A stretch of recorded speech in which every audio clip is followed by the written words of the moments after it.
Et bonjour à tous et bienvenue sur la chaîne de Nanto, le Gobelin Noob. Aujourd'hui, on est sur la fascicule 50 et la partie de peinture. Partie de peinture un petit peu spécifique, parce qu'aujourd'hui, on est vraiment sans figurines, avec des éléments plutôt techniques. Donc, on l'a vu, cette semaine, on a reçu donc une peinture technique, la Greyland Earth, et une spatule.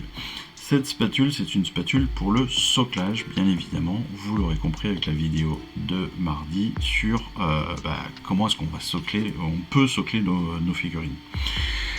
Cette spatule, en fait, elle va s'utiliser comme une truelle. Voilà. Si vous êtes un peu bricoleur, vous l'aurez compris, ça marche exactement de la même façon. Vous avez une partie un peu plus large, une partie un peu plus fine. Voilà, ça dépendra où est-ce que vous voulez l'utiliser et dans quelles conditions. La partie centrale vous permet de la tenir, bien évidemment. On va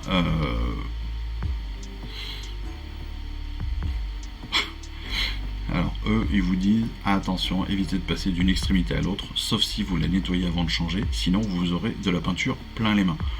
Oui, bon, faut quand même pas être voilà, hein. Si vous n'êtes pas neuneux, vous n'allez pas le tenir comme ça, hein. Si vous êtes au milieu, techniquement vous avez encore de la place, vous en mettez pas plein les mains. Mais bon, peu importe.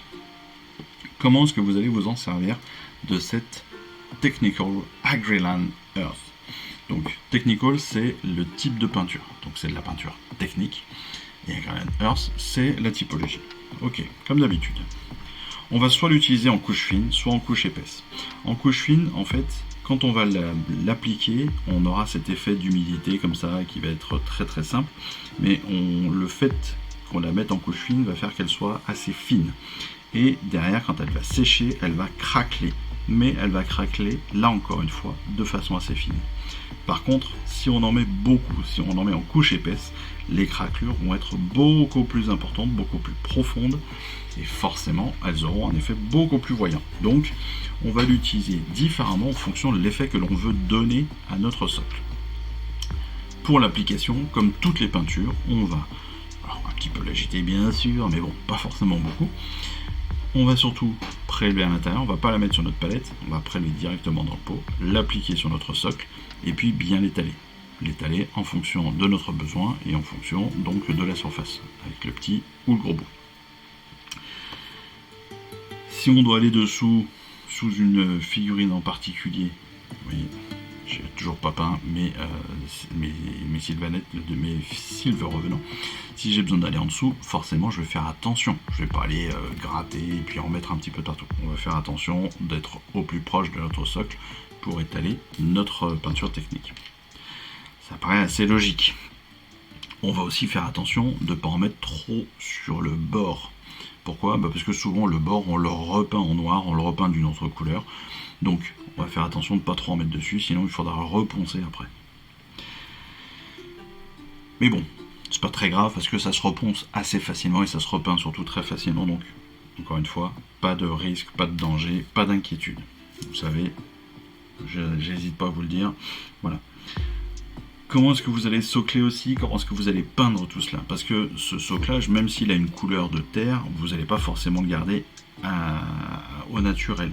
Donc on va pouvoir lui réappliquer des couches de base, remettre des couches par-dessus, remettre de la texture potentiellement, réombrer avec du shade ou avec du contraste, faire un petit brossage à sec, finir comme je vous le disais sur une finition en repassant autour de notre socle. Enfin voilà, on a vraiment plein de possibilités, un peu comme on l'a vu hier en début de semaine avec la partie assemblage entre guillemets des socles. Mais voilà, tout se fait en fonction de votre imagination et en fonction de votre projet. Ça, c'est très important. Pour la peinture, on en a vu assez peu, mine de rien, depuis le début, la peinture des socles. Donc, on va avoir différents exemples ici de comment est-ce qu'on devrait appréhender les choses pour notre peinture de socle. Pour les pierres, on va faire d'abord une première étape de corax, puis un passage à la grax, donc un shade, un ombrage au shade, puis un petit brossage à sec, de nouveau Corax White. Ça va nous permettre de faire ressortir nos pierres, de les ombrer, et puis le brossage va nous permettre juste de faire ressortir les arêtes de nos pierres. Pour la terre, c'est pareil, on va mettre un petit coup de katachan ou d'un autre marron bien sûr, un petit new oil, et puis on va repasser un Rust Brown pour faire ressortir encore une fois les arêtes, les petits points particuliers. Pour les rochers, même histoire, du gris, de l'ombrage, et puis un petit corax ou une autre couleur bien sûr pour le faire ressortir. On va faire attention dans nos socles, on va faire attention aux détails. C'est très important parce que parfois dans notre détail, on a des petites choses assez amusantes, comme ici par exemple, on va retrouver des mains ou des doigts de pied. On peut avoir, on l'a vu, on a pu y déposer des boucliers, donc on va les peindre comme il faut. On peut voir, ça c'est pour Moloch si je ne me trompe pas, il a donc une boîte, je crois un coffre, et puis une coupe. Il faudra faire attention de bien peindre au niveau du socle. On va avoir de l'eau potentiellement à peindre. On peut avoir donc des lames, on peut avoir des casques, on peut avoir des champignons, des petites bestioles, des crânes. Donc tout cela, on va faire attention à cette peinture pour faire ressortir tous ces petits éléments et faire en sorte que notre socle soit aussi beau que notre figurine. Un socle réussi, c'est la moitié, honnêtement, c'est quasiment la moitié de la peinture de votre figurine. Si vous réussissez le socle, vous verrez, vous serez très très content et votre figurine sera d'autant plus belle et d'autant plus réussie. Moi je vous l'ai déjà montré en début de vidéo, mais si on prend, hop, ça c'est Tartek, c'est un sorcier donc des Slaves to Darkness. Vous voyez, une petite pierre juste avec de l'écorce, un peu de flocage et c'est réglé.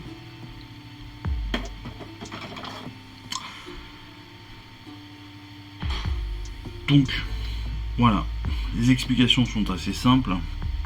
On va reprendre en fait tous les éléments et puis on va les peindre de façon assez classique. Pareil, les champignons, vous voyez, on va pas rien inventer, même si on va pouvoir justement s'amuser sur les couleurs, peut-être les mettre un peu moins classiques, en vert, en bleu, etc. Mais tout ce qui va être bouclier, tout ce qui va être arme, tout ce qui va être squelette, on se peint de façon assez classique, comme si on était sur la figurine, sauf qu'on est vraiment sur le socle en particulier. Pareil, vous voyez, hop, là on va être sur des parties un petit peu plus fantasmagoriques, un peu plus mystiques, donc on va pouvoir privilégier du Griff Charger Grey, du Reckland, des choses comme cela, du Nihilic Oxide, etc. Voilà en gros, tout bêtement, ce que l'on peut obtenir, vous voyez, de façon très très simple. Là on est juste sur un soclage à la grêlane, une petite bestiole qui sort d'un crâne, et voilà. On va pas plus loin, ça ne sert à rien. On n'est pas obligé d'en mettre trop. Mettez juste ce qu'il faut, vous verrez que c'est magnifique. Là, on est sur un socle très classique qui est de base. Quand il est bien peint, vous voyez que ça rehausse tout de suite le niveau de la figurine. Pareil sur l'archer, c'est le Seigneur Aquilène. Voilà, juste un petit bouclier qui traîne. Et ça suffit à habiller. Voilà, ne vous prenez pas la tête, n'essayez pas d'aller trop loin. Faites juste ce qu'il vous faut. Juste ce qui vous amuse, et ça suffira. Voilà, j'espère que cette petite vidéo de peinture, j'en fous de partout, petite vidéo de peinture de soclage vous aura plu. J'espère que ces explications vous auront convaincu de prendre du temps sur vos socles. En attendant, la prochaine, c'est la vidéo de règles. Eh bien, j'espère que vous allez passer une excellente fin de soirée, fin d'après-midi, fin de semaine, fin de journée, je n'en sais rien. Mais voilà, j'espère que tout se passera bien. Et puis on se retrouve pour la prochaine. Et il ne me reste plus qu'à vous dire à très vite. Allez, je vous embrasse. Ciao, bye bye. Je vous remercie d'avoir suivi cette vidéo. Si ça vous a plu, eh bien abonnez-vous, lâchez un petit like et un commentaire. Et suivez-moi sur Instagram. Instagram où je poste régulièrement des photos de mes dernières réalisations et dernières peintures. Et puis comme il est maintenant de tradition sur la chaîne, je vous souhaite une excellente fin de journée et surtout, lisez bien, collectionnez bien, assemblez bien, peignez bien et jouez bien. Allez, je vous embrasse et puis je vous dis à très vite. Allez, ciao, bye bye.